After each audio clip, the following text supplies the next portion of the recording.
laws of Honorable Raila Odinga to sustain his government, to keep it in power. All I was doing when I was in Meru, I was not in any way threatening the president. I was just telling him a statement of fact. 90% of the people of Meru are through with him. The remaining 10%, if he goes ahead to remove Martha Koome as Chief Justice and President of the Supreme Court, he will lose the other 10%. So I was telling him, there is no need for you to come to Meru anymore, because people, they will not be hostile, they'll be cold and indifferent. So what happens if other leaders actually tell you, regarding Gachagua, you can't step in our region? I'm not saying I didn't, I just gave him advice. I said, I did not even say he shouldn't. I said, if you remove Martha Koome. You know, I'm not saying he has not removed her. I said, Mr. President, you are planning with your deputy, the Mr. Yesa, because they are working together. And Mr. Yesa has been given the responsibility to make sure Martha Koome is out of the job. And in fact, the meeting that was held, and I've come to get the content, is that the president argues that Mount Kenya East cannot have the presidency and a head of judiciary at the same time. Because Mr. Yesa is in the presidency and Martha Koome is in the judiciary, the president has told Mr. Yesa, if Martha Koome is not removed so that we can take this seat to another region, you will have to go yourself. So you must make sure that Martha Koome is out. In fact, that is a responsibility has been given.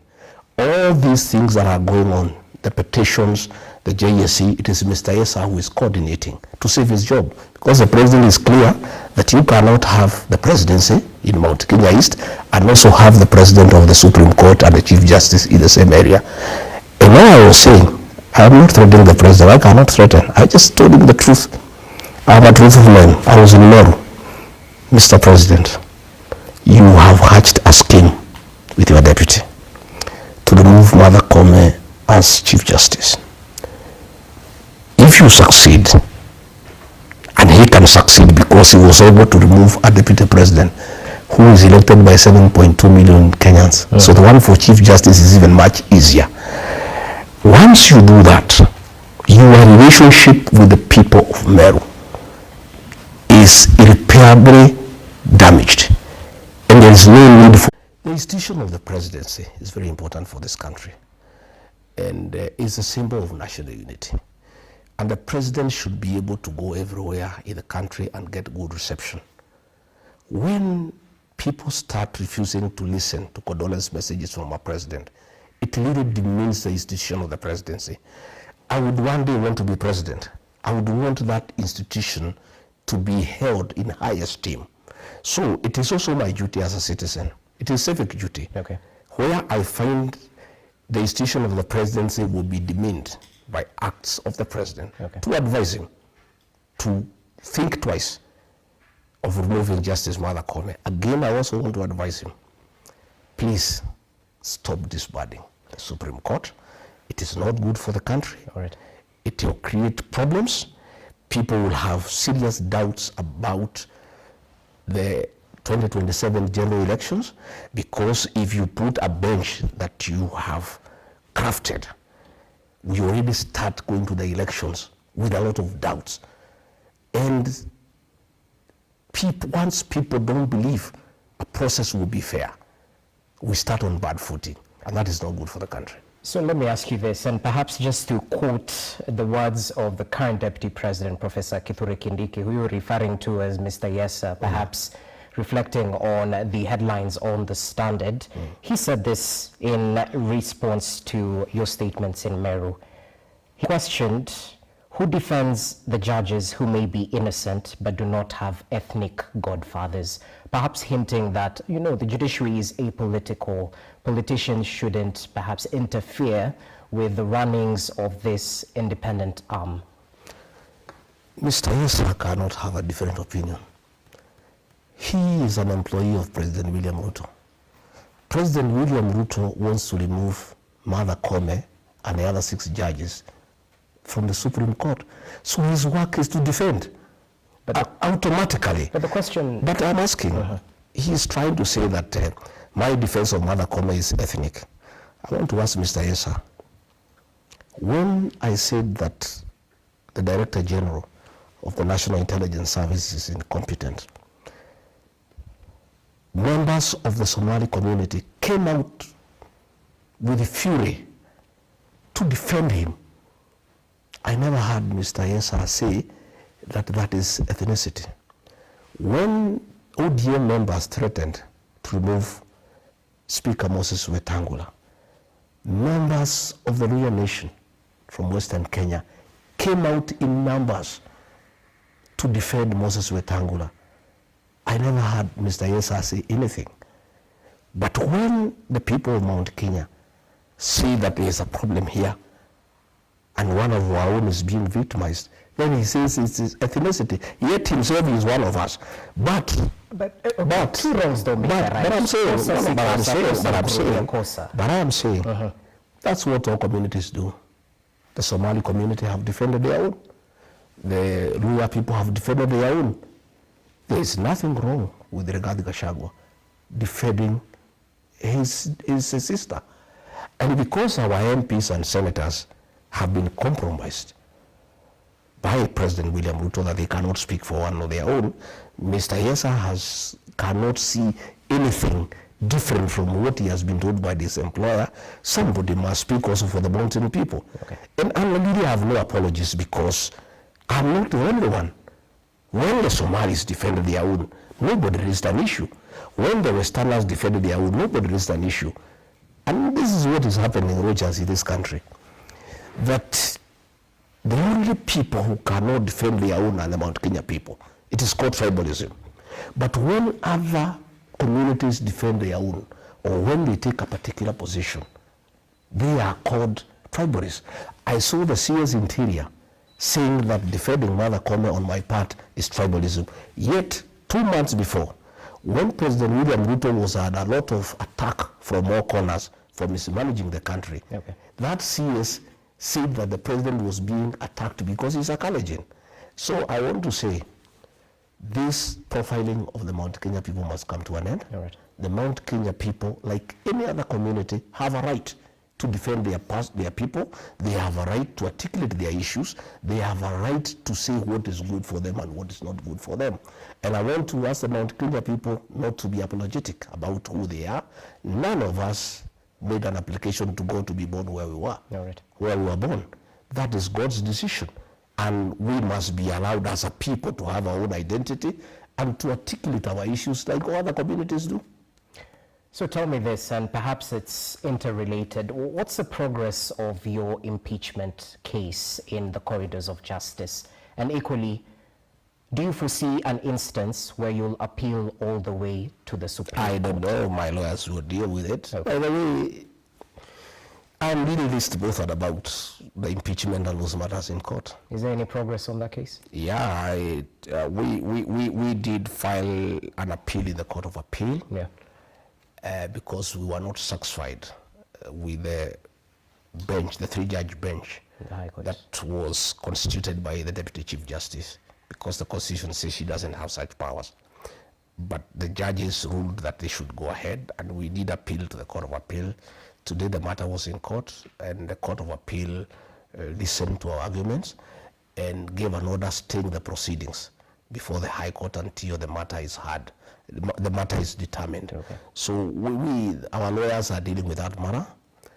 That's our lawyers. I am myself on another assignment, a very important assignment of crafting a new political strategy and joining the other people of Kenya to work out a mechanism of how to get this country back on track, how to make sure that we bring in a new government that will observe the rule of law, a government that will not abduct and kill our children, a government that will not make corruption the official government policy, a government that will listen to the people and that will not just be doing things with impunity. That, to me, is my focus. Whether I am cleared of the impeachment tag or not, it's neither here nor there. So what do you tell those people who smell a rat in your defense of Chief Justice Martha Koome, that perhaps you're foreseeing such a scenario where the Supreme Court, this very same judges, might be dispensing of your case? I don't think Mother Koome sat in the High Court where I don't think I got justice. She didn't sit there. Okay. It's other judges who sat there. And I don't know whether the matter will ever get to the Supreme Court or not. But I've told you that matter to me is a very small matter. Okay. And it does not inform my thinking. All right.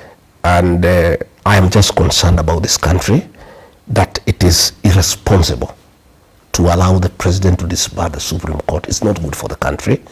It will create a constitutional crisis. Again, it will make Kenyans lose faith in the entire electoral process. Because if the president succeeds and disbands the Supreme Court and installs his own judges in the Supreme Court, then this country is going down to the dogs. All right. The level of impunity will be in acceptable levels, and the president will have succeeded to capture the entire Kenyan state. He has captured the parliament as it is. He has captured the opposition. Now, if he captures the judiciary, okay, we are done. All right. Yeah. Let's shift focus to other matters, because just today, the broad-based partners, President William Ruto and Raila Odinga, had a presser, a conference, a meetup at State House in Mombasa, and we definitely saw the dalliance between these two leaders. In Kenya, we've seen this statement manifesting that there are no permanent friends or enemies in politics, only interests align. Are you open to working with Raila Odinga, the broad-based partner of President William Ruto? I am open to working with anybody who means well for this country. And I want to take this opportunity to tell the supporters of Raila Odinga from Nyanza that they should not fight the mountain people, because we are not their enemies at all. We have a problem with President William Ruto. We have no problem with Raila Odinga and ODM. I saw after Raila Odinga lost the AUC elections, some people from Rift Valley, supporters of the president, and some supporters of Raila Odinga trying to blame the mountain people for the loss by the very simple fact some 6-7 women in Karatina Market had celebrated the loss. First and foremost, the Mount Kenya people did not have a vote at the AUC. In fact, our only participation in that election as people of Mount Kenya is that the man we made president had a vote. And if he did vote for Raila Odinga, as he says, okay, then the people of Mount Kenya supported the candidature of Raila Odinga. We have no problem with Raila Odinga. I've had a lot of consultations with the people from the mountain. In fact, I have done almost 400 meetings in the last 4 months. And we'll get to that. And the people of that area have asked me to look for friends. And we are open to working with anybody who means well for this country. You know? But we're talking about a man you decampaigned vigorously in the previous election. A man who mobilized his MPs to vote against you due to the impeachment. The voting against me by ODM people is neither here nor there. The person who orchestrated the impeachment is William Ruto. That's the person we have a problem with. He deceived the ODM people the way he deceived all us in the mountain. And for the record, we, for many years, had problems with Raila Odinga because he had been demonized as somebody who is against the mountain people. In 2020, President Uhuru Kenyatta convinced us that Raila Odinga is a good man. But President William Ruto, then Deputy President, convinced us that Raila is a bad man. He's a witch doctor. He is a lot of poverty. He means bad for this country. And William Ruto admittedly was more persuasive than Uhuru Kenyatta. But you're on record saying this. No, I'm just saying, come on. He persuaded us. And after he became president, he looked for Raila Odinga and he said he's a good man. So Raila Odinga has been claimed by everybody. President Uhuru Kenyatta said he's a good man. William Ruto, who told us he's a witch doctor, who told us he's a lot of poverty, who told us he has no plan, who told us he is rudderless, who told us he's planless, today is singing praises for him as the best leader, not just for Kenya, but for Africa. So we refused to vote for Raila Odinga, not because he was a very bad man, but William Ruto convinced us he's bad. Okay. Again, okay. I must say that Raila Odinga was a victim of our community's distaste for betrayal. We felt that Uhuru Kenyatta had betrayed William Ruto by looking for Raila Odinga. So because we hate betrayal, we decided to punish Raila Odinga and Uhuru Kenyatta at the same time. But still 1.1 million people from our region voted for Raila Odinga. But now that William Ruto has betrayed us, knowing very well that he is a beneficiary of our community's distaste for betrayal, we are through with him. So Raila Odinga is there. Okay. He has not betrayed us. He has not done anything so grave, you know, that in our view makes it impossible for us to work together. But I have heard him say that he's going to consult very widely and he'll say the way forward. If he wants to be president, he can talk to us. We don't have a problem. And I also want to tell Raila Odinga and his supporters, I know I am not qualified to advise him, but from my working with President William Ruto, myself and my community, let them be very careful. I have heard them promise him to be prime minister. That is a lie, it's conmanship. There is no such position available in this country because it's not there in the constitution. For you to create the position of prime minister, it means you have to change the structure of government. You would have to go for a referendum. Yes. Today, if there is a referendum, it will be a referendum against the leadership of President William Ruto. And you will lose in the morning. So that position of prime minister is not available. So who's playing who? No, William Ruto is playing Raila Odinga. Let me tell you. There is no such position. So it's just a con. Number two, I think to be fair to Raila Odinga, I think he has risen above that position of prime minister. The man has wanted to be president 5 times. He now wanted to be the chairman of the African Union Commission.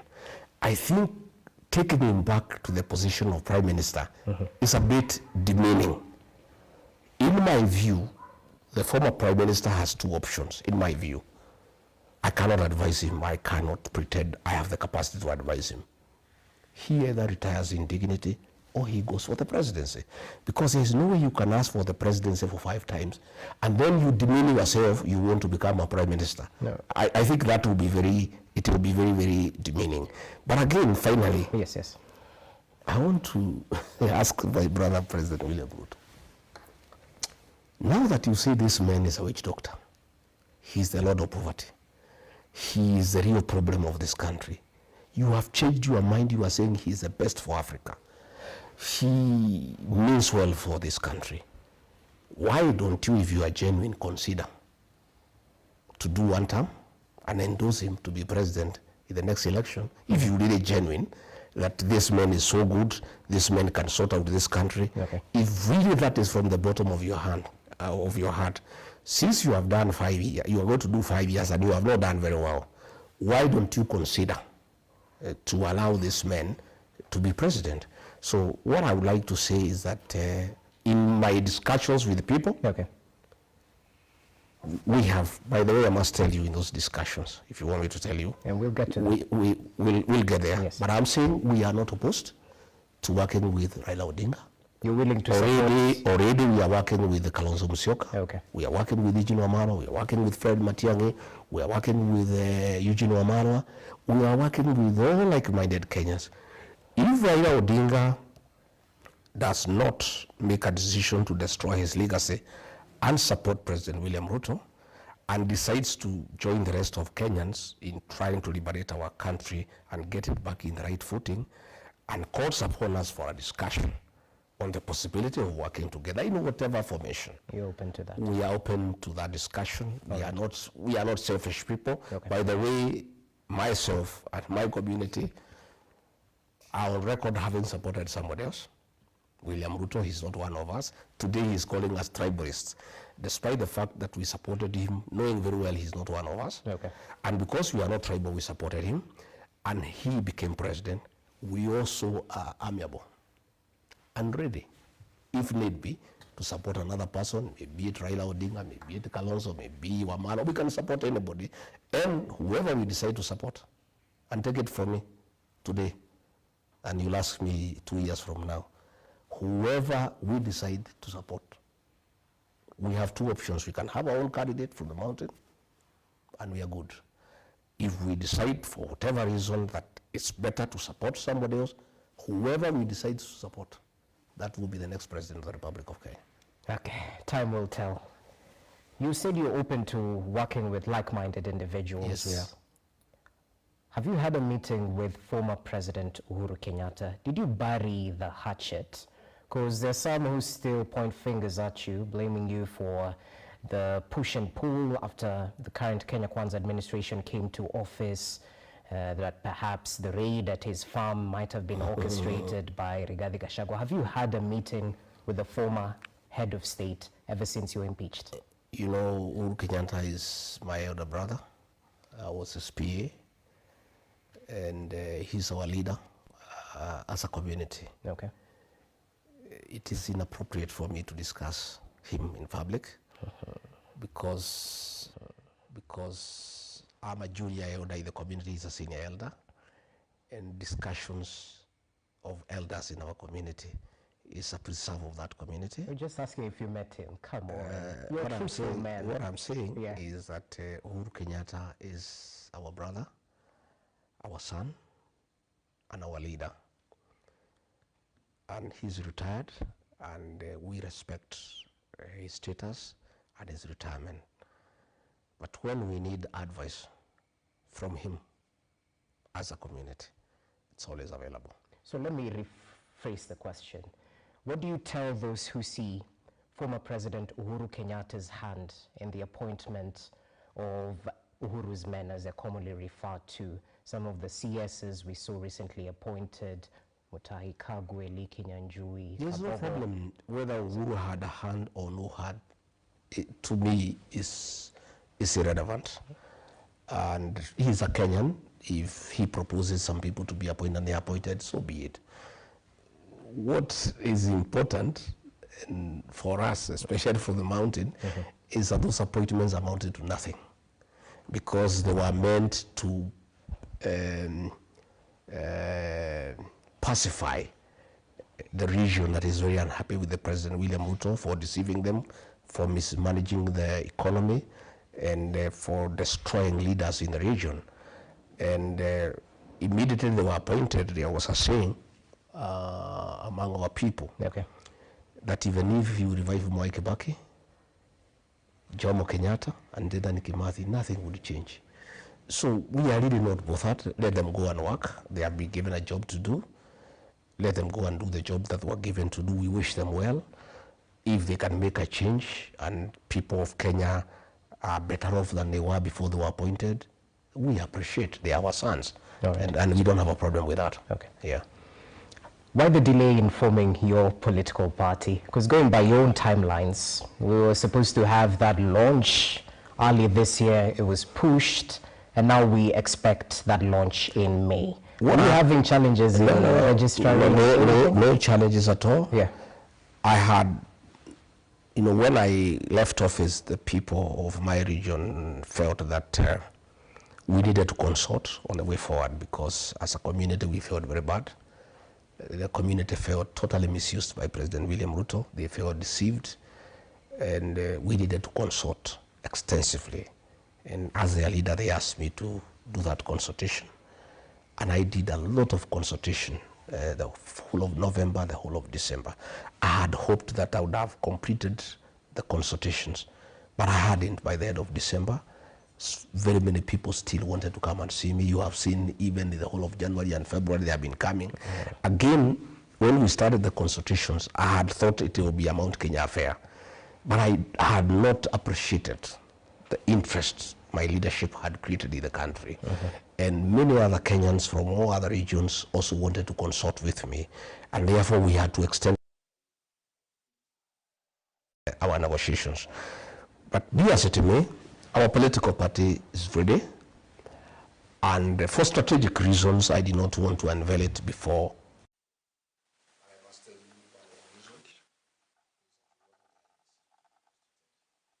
Because quite a number of our senators and members of parliament want to resign from UDA and join our new party and go for by-elections. So we thought, my people thought that for us to get the right momentum, it's better for us to launch the party when IBC is in place. I want to give that reason now, because I've got quite a number of people who are through with UDA. They don't want anything to do with UDA. Just from the mountain? Especially from the mountain, because the whole mountain has moved from UDA. By the way, UDA now is a shell. UDA was Rigiji at the mountain. Without Rigiji at the mountain, there's no UDA. There's no party there. And our members, our supporters, in fact, if you mention UDA, and you have found even the MPs who move around with the president, they don't talk about UDA. Even the president, they don't mention him on the ground. So we decided that we want to wait for the IBC to be constituted. Then we launch our party so that we pick up with the momentum. We'll have several by-elections. We have today, as of today, 139 MCAs who want to resign from UDA and go for by-elections. We have. So you're going to force a by-election? We are going to have a little. Simply what you're saying. We are going to force a little general election after IBC is constituted, because our people do not want to live a lie. The mountain people, my brother Rogers, are honest people. They are people of integrity, and they don't know how to pretend.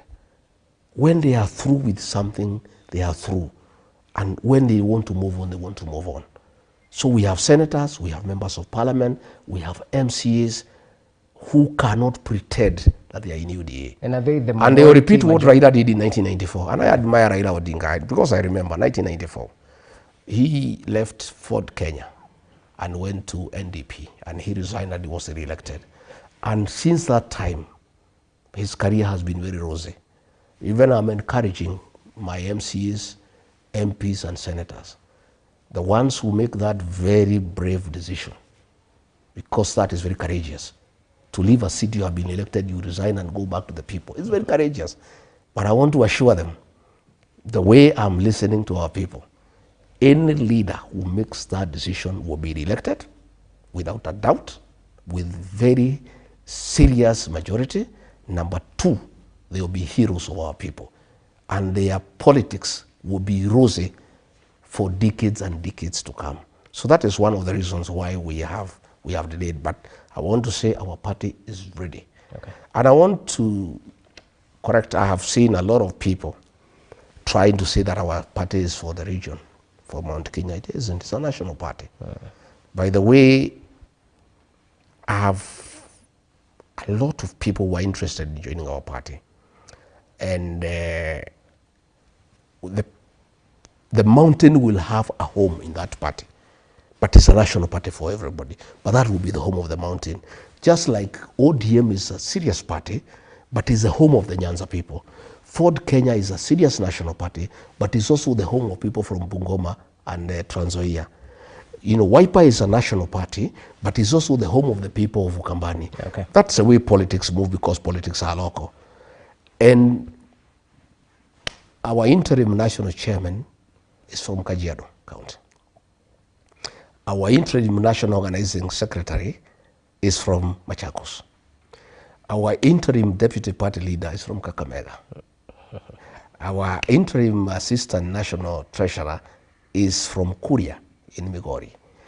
Ours is a serious national party. I'm the party leader. Okay. It's a serious national party, but it's the home of the mountain, and that brings in serious numbers, which is good for the party. Because the mountain, you know, we have 6-7 million voters, so it's good for the party to have a base that is strong as part of the national movement. But we have very serious movement, we have very serious following in Kajiado, in Narok, in Samburu, in Kakamega, in Kisii. We are a serious national party. But then tell me this, have you thought of the implications on the taxpayer if you instigate a by-election? Isn't that a selfish move? It's not selfish at all. We just have to be honest. We don't want to pretend to belong where we don't feel comfortable. President William Ruto has hatched a plot to finish us as a people, to destroy our leaders, to destroy our businesses. We cannot pretend. The other day, he chased away our chairman of committees in the Senate and replaced them with ODM people. How do we then pretend?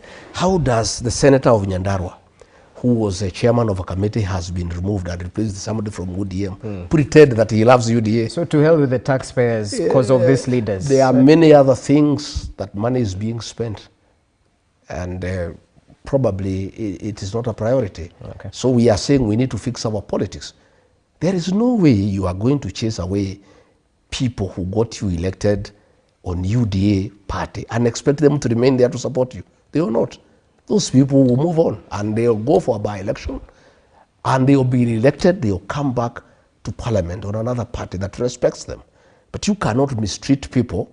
You mistreat them, you treat them like rubbish, like toilet paper. They helped you be president, they helped you to form the government. Then you use that very government to punish them, to mistreat them, and then expect them to continue staying in UDA and pretending that they are very happy and that they love you and that they are comfortable. That is deceit. We don't want politics of deceit and comradeship. Interesting. Let's go to Wamunyoro. We might not be in Wamunyoro, but the essence seems to be here. Because needless to say, you've managed to quickly convert your Wamunyoro home into a new center of power, meeting dignitaries, defectors, and planning your next move. But as we witness heightened activity in your Wamunyoro home, you've mentioned up to 400 meetings. That's in 4 months, so each month 100 meetings thereabout. Your critics argue that you're slowly reintroducing the culture of kingmaker in Mount Kenya region, that you would go to the lengths of decampaigning Mount Kenya political leaders. And mind you, it's not based on how they've served the people in their constituencies, in their counties. It's simply based on their political affiliation. Well, to start with, there is no crime in being a kingmaker. Politics is about kingmaking. If Rigathi Gachagua and the mountain will be the kingmaker in the next election, so be it. There's nothing wrong. And by the way, we'll be king or kingmaker, either way. And there's nothing wrong about that. That is politics, and it's a practicality of Kenyan politics. Number two, there's nothing about Wamunyoro. Wamunyoro is just my home. It's simply I've shifted the base from the official residence of the Deputy President to Wamunyoro. I was removed from office, but my followers went with me. So I'm still a leader with a serious weight in the country. And that is why they troop to Wamunyoro. And nobody comes for money there. They bring food, they bring goats, they bring chicken, they bring bananas. They come to see their leader and consult with him. You know, William Ruto had cheated the MPs from Mount Kenya region that once I'm removed from office, in 2-3 weeks I'll be forgotten. I think he must be having a shock of his life because he didn't understand our people. He was not one of us. We elected him. At a certain point, he imagined he is the leader of the mountain. And I tried to talk to him. I thought, you are not the leader of the mountain. You are just a beneficiary of the mountain's people destined for betrayal. They just voted for you because they felt you had been betrayed. And because they hate betrayal, they voted for you and followed you, but you are not their leader. I'm their leader. And he couldn't take it. And he thought that he would get rid of me and life would just continue. But the entire mountain left with me and followed me to Wamunyoro. That's why you find the places a beehive of activities. The meetings you see in social media are the few that we report. There are many other meetings. You know ourselves, we are descendants of the Mau Mau struggle. We are very secretive people. We do meetings, many meetings have been done. And very serious decisions have been made by the community of how we proceed going forward. What decisions are this? One, the decisions have been made. One, that we are through with the President William Ruto for 5 reasons. One, he has betrayed the mountain. Number 2, he deceived us that he will work for us, he will do our projects, he will fix the economy, he'll make sure business is thriving. He has done the exact opposite. He has destroyed the health system. SHA is not working, patients are suffering. Today, the private hospitals have discontinued that program. The university financing model, he destroyed it. University students are at home. Okay. The economy is destroyed, over-taxation, destruction of business, evictions, demolitions. Really, you know, the country has come to a standstill. Again, another reason is that when the mountain started moving out from President William Ruto, he activated a criminal gang that was very notorious in the Mount Kenya region in circumcising women, beheading children, raping young girls. He activated that group in the mountain to cause problems, and the people are very bitter with that. Again, another issue that people are very bitter is the introduction of alcoholic illicit brews in the region that I, as Deputy President, had successfully dealt with. And because of those reasons, and the most recent one that has really, you know, annoyed the people of that region is his deliberate scheme to mobilize other communities against the mountain. You remember when he was in Mount Elgon, one of the MPs, one of his people, Wanyama, he told him to say that all other communities will gang up against the mountain people and isolate them. And since he spoke last, yet he claims every day that he's uniting the country, he never admonished him. You know, again, he has been using abusive language against the people of Kenya. That has really annoyed the people, calling people stupid, you know, saying they are possessed by demons, you know, and you know, lacking respect for the people. And the people who made him president, the mountain people, because their vote was very decisive, it was 43%. He has turned against them, so they are through with them. So what they have told me in those consultations is that we must be in the next government through 2 methods. One, to consolidate our votes to 8 million votes and look for other friends and have a presidential candidate from the mountain. If we find the numbers are okay, we proceed. If we find the numbers are not okay, because this politics is a game of mathematics, we are not selfish. We are willing to work with other people, you know. And Raila ODINGA has been mentioned as a possible person we can work with. Kalonzo Musyoka has been mentioned. Eugene Wamalwa has been mentioned. Mutembei has been mentioned. Even Matiang'i has been mentioned. And we are looking at all those options. And they have mandated me as their leader to continue engaging with everybody and come up with a formula, you know, where the mountain people will be in government through their political party. This time, you know, President William Ruto deceived me, and I joined him with my people without a political vehicle, and he shortchanged us, mistreated us, and he continues to do so. So we are going to have a political party with the mountain people and other Kenyans to engage everybody else. All right. And in fact, I was looking at it the other day with a few strategists from the region. And if we agree to support Kalonzo Musyoka, if we don't think we have the numbers, our first priority is that we are going to have a presidential candidate from the mountain. And we'll appeal to other Kenyans to support us. If we find it's not feasible, we'll support others. Kalonzo is an option. We looked at his numbers, our numbers and other numbers, and it's doable. Raila's is even more exciting, yeah, because Raila already has 6.8 million. We only beat him by 200,000 votes. If we agree to support him, we could. I told you it's a possibility. With the 6.8 plus our 6, I have looked at his voting pattern. He normally votes between 10 and 11 a.m. If we agree to support him, before he votes, he'll be president. That you can take to the bank. Okay. We are looking at the Mulembe nation. Okay. Their numbers are huge. a presidential candidate from the Mlembe Nation, supported by the Mlembe Nation when they are united. And I told them, I addressed them through the FM station. I said, Mlembe Nation, please unite. If the Mlembe Nation united and they have a candidate and we from the mountain supported them, they'll be president by 12 o'clock. The same with Matiang'i. So those are the discussions. Yep. And I want to confirm to the people of Kenya that we, the mountain people, are not selfish. We are very selfless. We will do anything for this country. If we feel that we need to support somebody else so that this country can be saved from the recklessness that is there, we will do it. We are on record that we have supported another candidate from another area, William RUTO, in a very difficult election, and he became president. So can you support William RUTO again? Is that no, William RUTO, we cannot support him. Okay. We are done with him.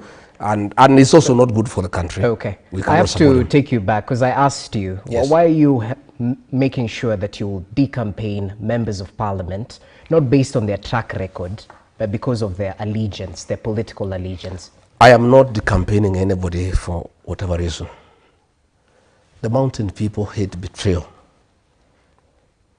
Ask William RUTO, he's a beneficiary of the community's district for betrayal. But they are even more angry when they are betrayed by their own. The community has told me. It's not me, I don't have a problem. By the way, I'm a very forgiving man. I'm a very staunch Christian. My wife here is a pastor, and she talks to me about forgiveness all the time. And she doesn't allow me to have a bitterness. She makes sure that I'm always amiable and open to forgive anybody. Okay. All those people who were against me, I've forgiven them. But they were also against the community. They made sure the community is embarrassed. The community became the laughing stock of other communities. When other communities are rallying behind their own, them, for cheap money, they betray their own community.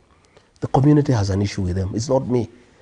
And if they come to me and persuade me that they'll work for the best interest of the community and the country, I am willing to take them along. So if your people tell you but they have to work a job with President William RUTO, but they have a job, the people have already told me they don't want. Okay. Already, I've consulted them and I asked them. Okay. I asked them, can I work with William RUTO? They said no. He has betrayed us. It's over. That's it. He cannot. We don't. You know, betrayal in my community is a taboo. It's an abomination. It is never forgiven. It is punished. And I can tell you, many people that I've talked to will come up will be on the queue at 3 a.m. not to vote for anybody, but to vote somebody out. So those MPs, yeah, let them go and talk to the people, not me. I have no problem against them. Let them go and convince the people who elected them that they'll work for their best interest, that they will not put their stomachs first, that they will not be used by William RUTO against the community. Because what is annoying the community is when the president has put people together in a meeting to abuse the community and call them tribalists and call them stupid and call them primitive. Members of parliament and senate from our area normally clap for him. Our people are very bitter because of that one. So if they can go and convince the people that they mean well, that they have reformed, that they will not betray them, that they have changed their character, that they can be relied upon to defend them and their interests, fine. Yesterday I was in Meru. Mother Kome is being fought by the president. The senator is not speaking. The MPs are not speaking. People are bitter. You know, people are livid. And they are waiting for them in 2027 because they are saying, how can our daughter be ostracized? And you are there clapping for the man who is doing that and you are doing nothing about it. So another communities don't do that. And they are saying, they have noted, they looked at what happened in the defense of Wetangula by the people of Western. They looked at how Nurdin Haji was defended by the people from Northeastern Province. Okay. But the people of the mountain, the president is using them against their own people by paying them small money. So they have a big problem with the people, not with me. Okay. So it's not me who is campaigning them. It is the people who tell me we want nothing to do with those characters. Who am I? Me, I'm a servant of the people. I listen to the people. Okay, well noted. So you seem to hint that perhaps a grand coalition like NAC in 2002 might be in the offing. How do you ensure all your interests are aligned? Because if you fool me once, shame on me. If you fool me twice, shame on you. That's why I'm developing a political. And I'm happy. In fact, this is God sent. I have 2 years. I have time to craft a very serious political party. And by the way, I do admire Raila Odinga and ODM. We may have had problems with Raila Odinga, but give it to him. He crafted a very serious political machine that has been there for 20 years. Again, the quality of leaders that are elected at the ODM is admirable. In fact, I will be going to ODM for benchmarking. I must talk to Raila Odinga. I must ask him, Mzee, how did you craft this machine? How have you kept it going for 20 years? You know, ODM is admirable. So I have 2 years to craft a very serious political machine. I'll make sure that in whatever coalition we go with whoever, our interests are well anchored through a watertight agreement so that again nobody will ever deceive us. Okay. We are all feeling very foolish as a people. In fact, one of the burden that I carry that is very heavy on me, that sometimes weighs me down, is just how foolish I feel at times. That I was deceived by RUTO because he was a Christian, he came with the Bible, I believed him. I never even asked we sign anything. I was so naive, I was so trusting. I sometimes it weighs me down, I cry at night.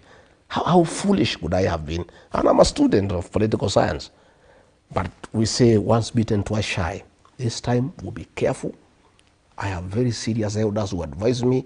I have very serious former civil servants who advise me. I have professionals, I take advice because I made wrong decisions and I sank my people into shame.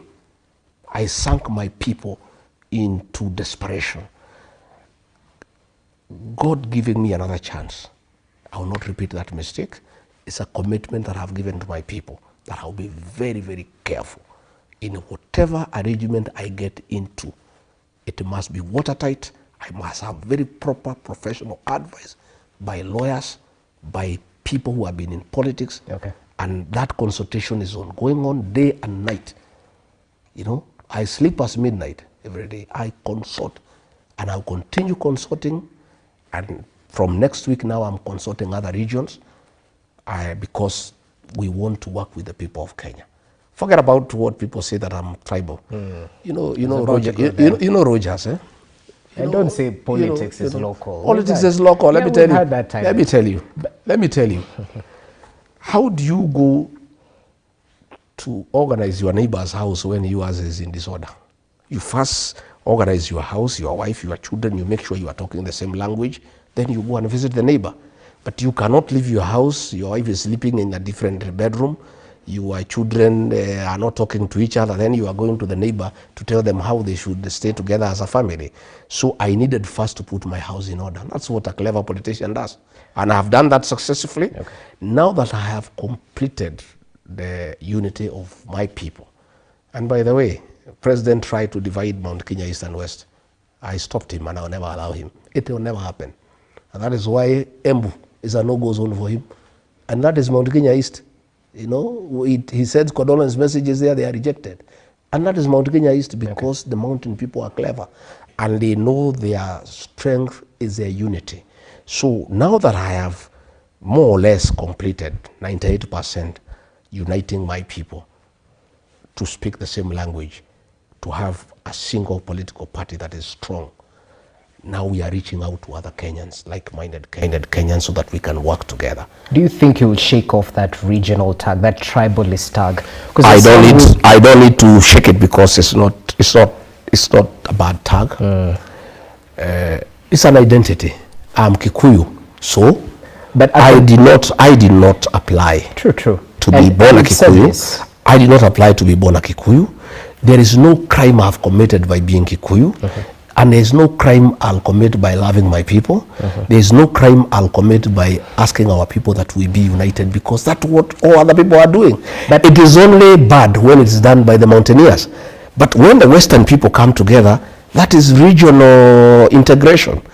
But to those who question your ability to rise above regional politics, to lead a country from a national point of view, not a regional point of view, what do you tell them?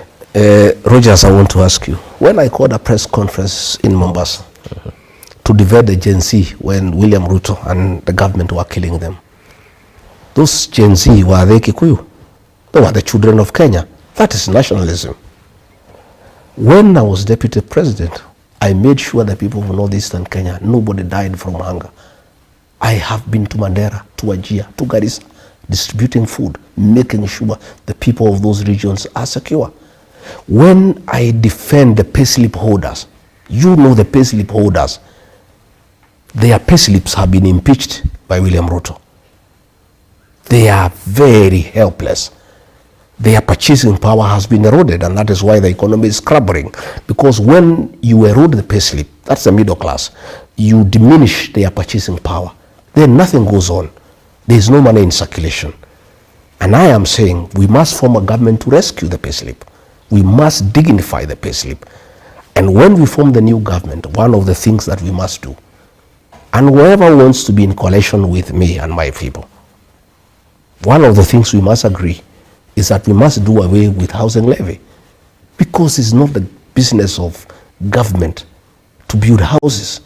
It's a business of government to build roads, to provide water, electricity connectivity, to make sure there is a good working health system, to ensure people have security. That's the work of government. So these are some of the things we are going to do. So when I talk about the payslip holders, are those Kikuyus? They are the people of Kenya. My national credentials are good. It is only that President William Ruto has tried to create a narrative to kill my brand by branding me as tribal. Yet when I was supporting him, when I was mobilizing the Gema nation to support him, he used to call me all sorts of good names. He was fond of me. He would say how good I am, how people-centered I am. It's only when we don't agree, he says I'm a tribalist. This tribal tag that people try to put to me is a creation of William Ruto. Just the way he convinced us that Raila is a witch doctor. He's a lot of poverty. Now that they are with Raila, he has now zeroed in on Gachagua as a tribalist.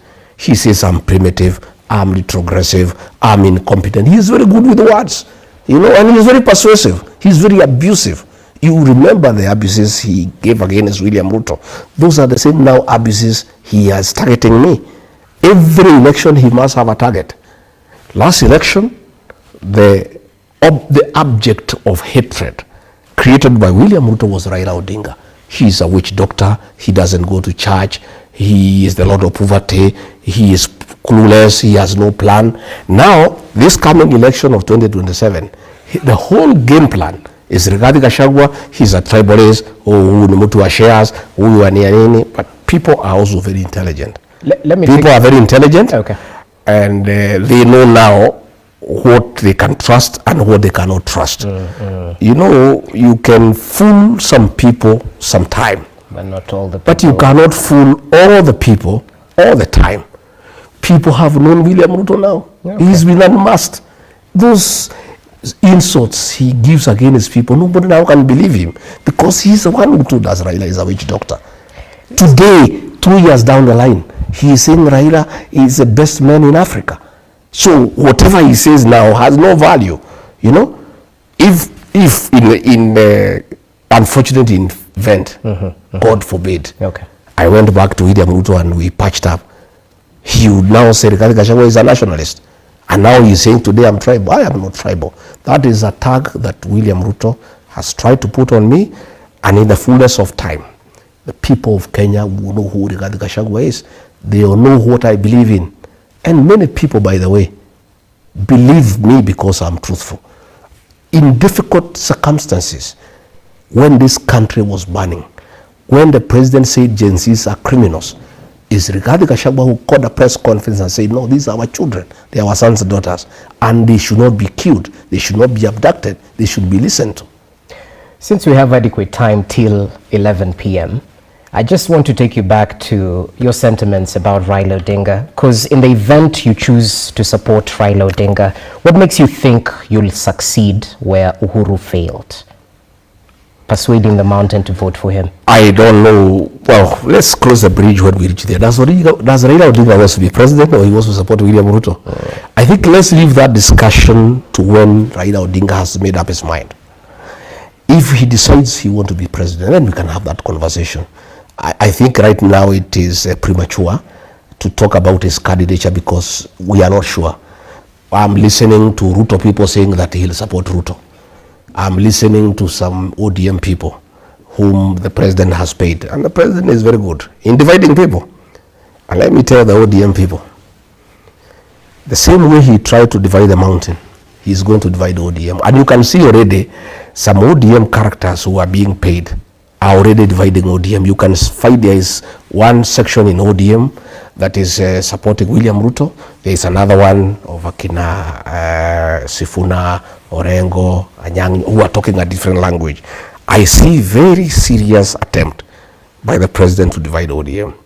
And you know, one time I asked him, when we were pushing Baba to go to African Union, and we were talking. We were not good friends, but we were talking. We would have a conversation. And I asked him, this Raila thing you are pushing, what's the end game? He said, fine, we want this Mzee to go to AU so that I can take over his block. I said, how will you take it up? He said, let's do ODM, I'll finish it, I'll destroy it, I'll take it over. And once Baba is gone, I'll have a few days, I'll get the MPs, everybody rally them behind me. That's what he told me then.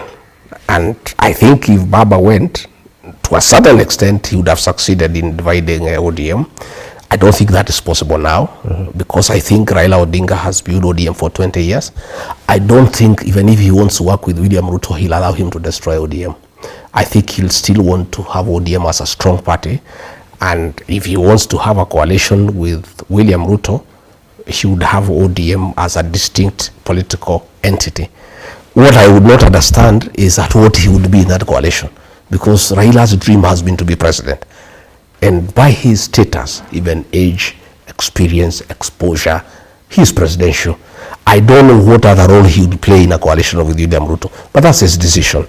Once he makes a decision what he wants, then we can have that discussion. But I think it's premature now to pre, because we don't know. Because I hear a lot of Kaluma, Junet, those they are saying that they are backing William Ruto.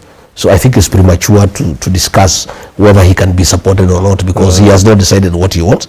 Once he decides and he says he is a candidate, then we'll sit with Kalonzo, we'll sit with Wamalwa, we'll sit with Natebea, Matiang'i, myself and others, and we look at the whole scenario.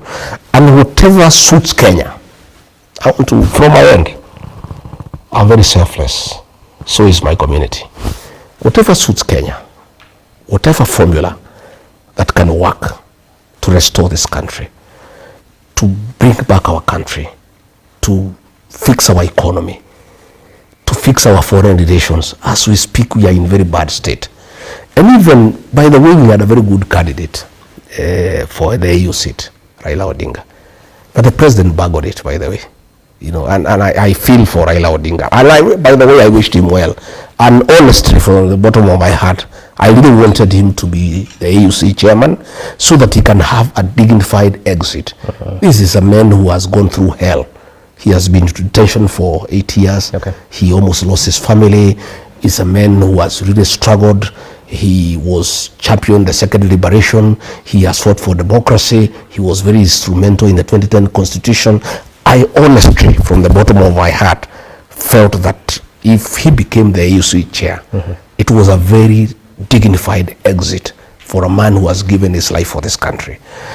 It didn't work because the government buggered it. By the way, had President William Ruto kept off that campaign, Raila would have been elected. All right. The minute he made, you know, people hate projects, not just here in the country, but even in Africa and the world. Raila Odinga was perceived to be a William Ruto project to take him to the AU to sort out his political problems in Kenya. And therefore, many African presidents had a problem with that. from what we gather. They said, we don't want William Ruto to dump Raila in AU to sort out his problems at home. So many people had a problem with that. Again, they were also not able to study the geopolitics in a proper manner and see how to handle them. Then the way the president handled the DRC issue, he rubbed many people the wrong way. Again, I don't know who advised these people. There was no need to take a cheering squad to Addis Ababa. You know, this election is a highly diplomatic maneuver. You know, whispering to the ears of presidents, because it was very demeaning to African presidents to think that you can persuade them to vote for Raila ODINGA by bringing a cheering squad, singing Bado Mapambano outside the hall. I mean, it was very demeaning to African presidents. So that was a diplomatic blunder. It was a diplomatic blunder. Okay. This guy who won came with only 4 people. Because these are presidents, these are people who make decisions based on many facts.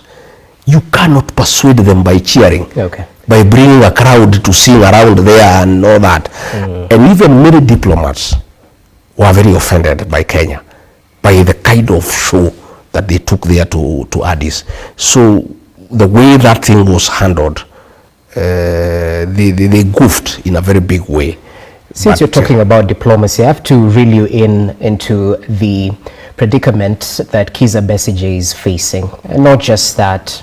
Recently, we've seen the Rapid Support Forces sort of mince their words in terms of whether they're forming a parallel government in Kenya or whether they're simply here to seek unity for the betterment of their country. What do you make of the diplomatic I think in all fairness, President William Ruto has messed this country in the international eye.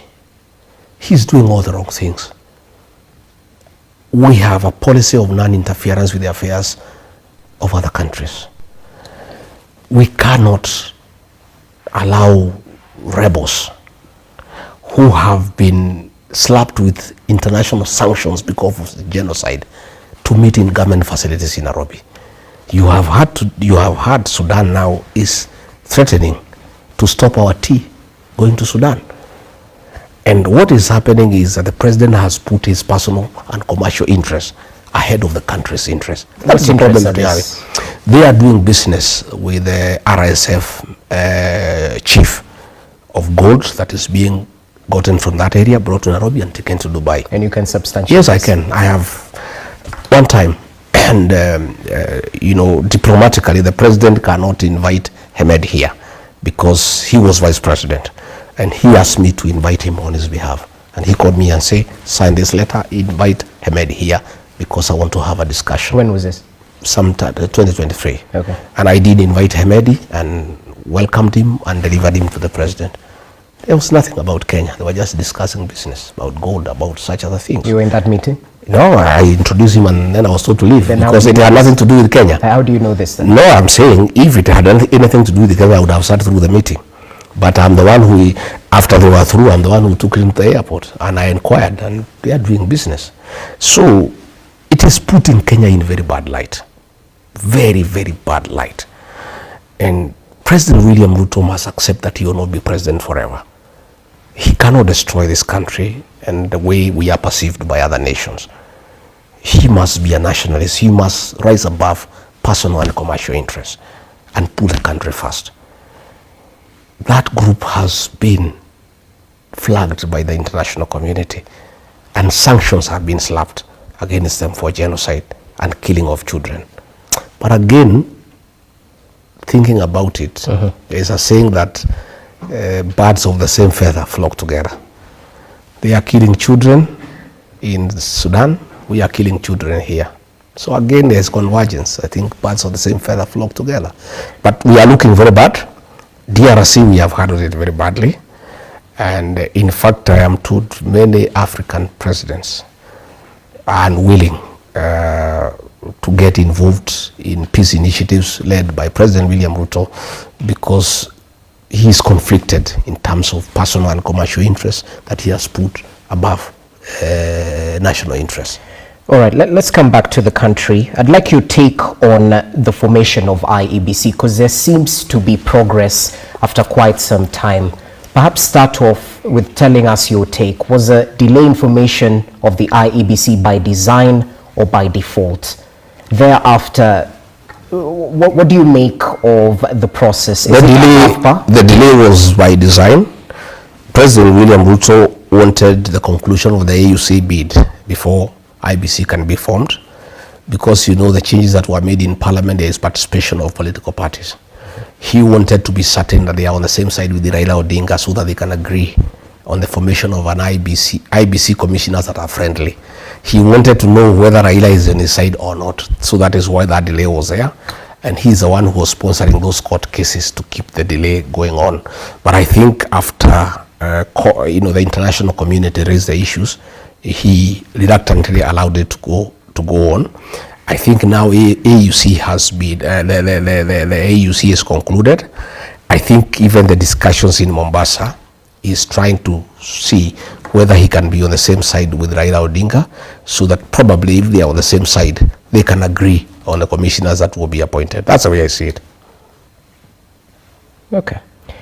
Just take you back to the matters of diplomacy. Now that the United States is withdrawing its funds, because President Donald Trump seems to put America first, can we survive on our own? It's not easy. You know, those programs, especially on health, by USAID, were very, very, very important for our people. And those were serious funds that were coming into the country. Is a very serious gap. And you know, already we are struggling. Our economy is struggling even to fund, to support our budget, on the current and development expenditures. So the withdrawal of those funds for those interventions, especially in the health sector, is quite a serious beating to the country. I must tell the people of Kenya, we are having difficult time, and we just have to tighten our belts. Things will be quite thick as we move on, but we just have to struggle and see what to make out of it. Okay, well noted. I'd like to bring your focus to matters that are facing the Kenyan public. Yes. You've already talked about the withdrawal of the rural and urban private hospitals, yes, offering SHA services. I think they mentioned that they'll only offer emergency services. Apart from that, they're withdrawing services from SHA due to that figure, the NHIF arrears that haven't been paid till date. And it's not just that. There are a couple of issues still in the education sector. And recently you mentioned that, the State House at Nairobi is the epicenter of corruption. So talk to us about this in light of the challenges we're facing. What's the solution? We're not here to whine, we're here to provide solutions as well. Rogers, President William Ruto said that he is a PhD holder. And the rest of us who don't have PhD should not tell him anything. I had some discussion with some people yesterday on Saturday night in Meru. And they were wondering if this is where PhD has reached us as a country, whether there is any need for anybody to ever aspire to have a PhD. All systems are destroyed. The health system has collapsed. Today, the private hospitals have withdrawn from SHA, and they normally take care of 47% of the country. So where do those people who go to the mission hospitals go? And this SHA thing was rushed because of corruption. The whole genesis of this program and why it was pushed down the throats of the people of Kenya without proper and adequate preparation was because of conflict of interest. There is a system, a management system for the SHIF program that is costing 104 billion Kenya shillings. That is the gist. That is money that people are taking, people in government. More than 80% of that money will go to people's pockets. The NHIF had proposed that they only needed 700 million to upgrade their system to manage the health system. Okay? So what has happened because of this corruption? There's a nation called Jaesh. He's the one who is behind this thing. He works with Adani on behalf of people in government. Because of that, the program was rushed without being thought through. There are people who are owed money by NHIF. Nobody talked to them. We just migrated to a new program without thinking through what it is. When we were campaigning, we had promised the people of Kenya that the ordinary Kenyans who are paying 500 shillings, we will take it to 300. What has happened is that nobody can afford this system, and the system itself is not working. So, a government that cannot have a working health system, I'm actually happy to be out of this government. I would be very embarrassed if I was deputy president today. I would be very embarrassed when I meet old women and they ask me, you are the deputy president, we had a working health system before you took over. 2 years down the line, the system has collapsed. What are you? Who are you?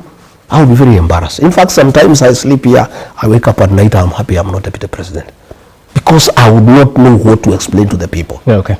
So we are having a crisis of monumental proportions in terms of our health system.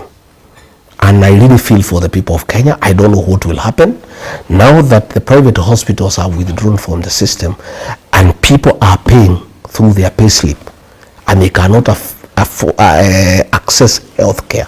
What do? I was talking to some policemen today as I came from Nyeri, and they saw me on the road and they said, Afandi, we support you. We are complaining even more than ordinary Kenyans. We cannot access health care. The teachers are complaining.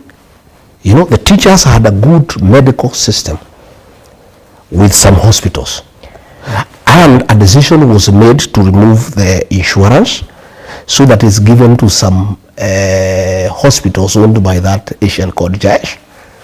Today, teachers are going to hospital, they cannot access medical care. Everybody is crying. The whole country is in tears.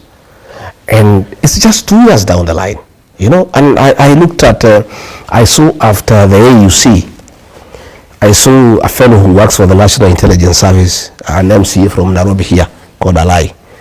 He wrote a big post trying to blame President Uhuru Kenyatta that he is the one who campaigned Raila ODINGA at the AU. Okay. I want to tell those people of RUTO and ODM to leave Uhuru Kenyatta alone. Uhuru Kenyatta was president. His project did not go through. He conceded. He handed over power. Yeah, right. 2 years down the line, you cannot keep on blaming him for every problem in Kenya. Really? Even when Raila ODINGA does not succeed in AU, you blame President Uhuru Kenyatta. President Uhuru Kenyatta left. Let me reel you in. Back to, away from Uhuru Kenyatta, because we've talked about that. Let's talk about solutions. If Kenyans are to trust you with the leadership of this country, what would you do different? First and foremost, Rogers, governance is about the people. The first thing you do if you want to govern well is to listen to the people and never assume them. Had we listened to the stakeholders in the health sector, we will not be in the hole we are in. The first thing we will do when we form government is to call the stakeholders and listen to them. And the people of Kenya, my brother, are very knowledgeable. We have an abundance of human resource in this country. People are extremely intelligent and very knowledgeable. But we have a government that listens to nobody. Nobody talked to people in the health sector. You need to talk to the doctors. You need to talk to the hospital owners. You need to talk to the paramedics. You need to talk to the nurses. You need to talk to the patients. You need to talk to the ordinary people. But I know that we could reform NHIF at a very small cost of less than $1 billion and just improve on what was already working. You know, the Englishmen say, if it's working, don't fix it. Would have just taken NHIF the way it was. So that's what you'll do? Yeah, take NHIF from where it was, talk to everybody, talk to all the stakeholders, because they know they are the people in the medical world. Then what do you do about the proliferation of funds through NHIF? Because this was an issue, not just... That is what we should have dealt with. Okay. You don't, if a leg has passed, you don't cut it away and throw it away and look for an artificial limb. You try to find why there is pus. So what we did is that we said, because people are stealing from NHIF, we throw it out and bring a new system where you steal upfront. Because that is what is happening with SHA and SHIF. We are stealing upfront. 104 billion. That is stealing upfront. And this money for SHA is being taken to a bank that has been bought by the powers that be. Even money for the housing program is being taken to a bank. We'll be giving details soon. Don't have those details now. I have them, but I'll slowly. You know, you have to keep it. We can't give Kenyans everything every day. The money for the housing fund, because one, the Ministry of Housing has no capacity to absorb those funds. The PS was saying they have made 2 billion shillings. Why are we deducting people money from the payslip to keep it in the bank? It's very insensitive. We started a levy fund without an infrastructure to absorb the money. The Ministry of Housing, the State Department of Housing has no capacity to absorb those funds. And they cannot even let the National Housing Corporation, which has a proven track record of building houses, do it. This money, more than 100 billion that has been collected from workers and from payslip holders, there is a bank that the people in power bought. Which bank? There is a bank. Yes. There's a bank that the people in power bought. Which bank? And all that money has been put in that bank. Which bank is this? No, we'll ask what I'll do, because I want to do things the right way. Yeah. I'll get one of the members of parliament who works with me to ask a parliamentary question that must be answered. We would like to know where that money has been invested. Then you know that bank, and that bank was bought after we came into office. So it's about personal interest. Again, look at eCitizen, you know, Rogers. When we came into office, the president called a meeting, and he wanted to know why eCitizen was in private hands. And he was very furious. And the National Treasury was there, ICTA was there, the CS, ICT was there with the PS, I was there, and he said, there is no way we can collect funds from government people, from people wanting services from government and give it to a private people. That eCitizen should be owned by the National Treasury. And there were several meetings. Later on, that matter died. I was not called for any other meeting. Later on, I came to learn that people in government had actually acquired shares from eCitizen, and immediately the government went overdrive in making sure that all government services are onboarded on eCitizen. As we speak today, the private people who own eCitizens are people within government, and they are milking billions every day. That is why there was a big push, you know. It was done by another lawyer, it's called a deal. It's an Asian fellow. These are the guys who are doing all the deals in this country. He's the one who was able to blackmail the owners of the eCitizen and force them to cede certain shareholding to people in government, and he crafted it. What is happening now, why every government service was onboarded, is so that the new owners of eCitizen can make money. It's not for the country. Can you name them? It's not for the country. Can you name them? Oh, it's you now to do investigative journalism. Okay, I'm giving you the hints. Okay. I'm giving you the hints. Yeah. That find from one, eCitizen is in private hands, and those are government people, and that is why the push for onboarding government services on eCitizen was done. And these are some of the problems that made me disagree with the president. Okay. Because this is pure corruption, it's pure theft. He called a meeting and said eCitizen cannot be in private hands. I I only came to realize it was a strategy to get to know who owns e-citizen so that people can grab it. Well noted. In a minute or so, because we're pressed of time, now that you said Parliament is captured, there's an ongoing debate about majority, minority. Is this a circus from your point of view? It's a circus, doesn't matter. There is no distinction in majority and minority. They are one and the same thing. It doesn't matter. Ichogwa can exchange the seat with the Judet or the other way. It's still the same thing. They are birds of the same fella. Okay, yeah. That's one of the questions from our viewers. Yet another one. They say you are part and parcel of the government that a section of Kenyans are against. Looking at the issues Gen Z were fighting for, good governance, end of corruption, tribalism, and all that. Why would Kenyans trust you this time round, considering you misled them in 2022? Well, when I misled them, when I went to government, I realized what I believed in is not what I got. The person I believed is a good leader, I found is not the case. Okay. I disagreed with him and he kicked me out of government. The very fact that I was kicked out of government for refusing to ills against the people of Kenya cleanses me before the people of Kenya. Okay. And I started talking when I was in office. I did not speak when I left office.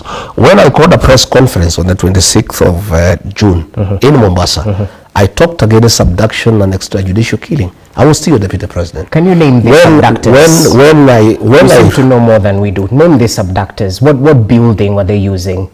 Because you drop hints. No. I said in that press conference, the abductions were being done by the National Intelligence Service. I said so. What building? The buildings are there. Which one? You know, what I didn't want, there are some safe houses. One safe house is in Westlands by Nice. Another one is in Mwiki. Another one is in Lavington. And there's a commercial building in town. I didn't want to mention it because it's a commercial building and it would ruin their businesses. But it's for you guys to do your investigations. But even Justin Muturi, when his son was abducted, Kindiki was taking me in circles. Kome was taking me in circles. Nurudini was taking me into circles. Amin was taking me in circles. He complained to me the president was out of town.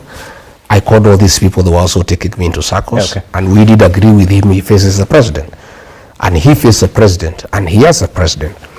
If somebody disappears in Kenya in police hands, you go to court and file what you call a habeas corpus. A habeas corpus is filed against the Attorney General to produce that person in court, dead or alive. So Muturi asked me, since I am the father of this young boy, I'm supposed to file a habeas corpus against the Attorney General. I'm the Attorney General. What happens? So I advised him to go and face the president. He faced the president. Yeah. The president called Nurdin Haji. The man was released. So it is clear who abducts people. The president knew who abducts people because he knew who to call. Whoever was called released the young man. So what other explanation do you want? About it? Fair point. Yeah. As we finalize, I'm still getting questions, and there are quite a couple, about you making claims during your engagements with people, with members of the Fourth Estate. Why should Kenyans trust you now? Yet you didn't speak sooner. At times, people point towards the 2023 protests where, is it up to 30 lives were lost, and you put the blame squarely on Raila Odinga then. This time around, that is the information that I had. You know, my brother, for you to make an informed decision, yes, you need to sample. You need to experience, you know. The first year in government, I trusted President William Ruto. When he told me the housing program is a good thing, I believed him. Until later on, I realized it's a business enterprise for creating opportunity for people in government to sell cement, to sell steel and mabati as proxies to companies that provide these things. And I disagreed with it because I did not have that prior information. E-citizen, when we were onboarding those services, I believed it's a way of enhancing revenue collection. Only later to know that people in government had acquired e-citizen. Okay. So people cannot say I did not speak then.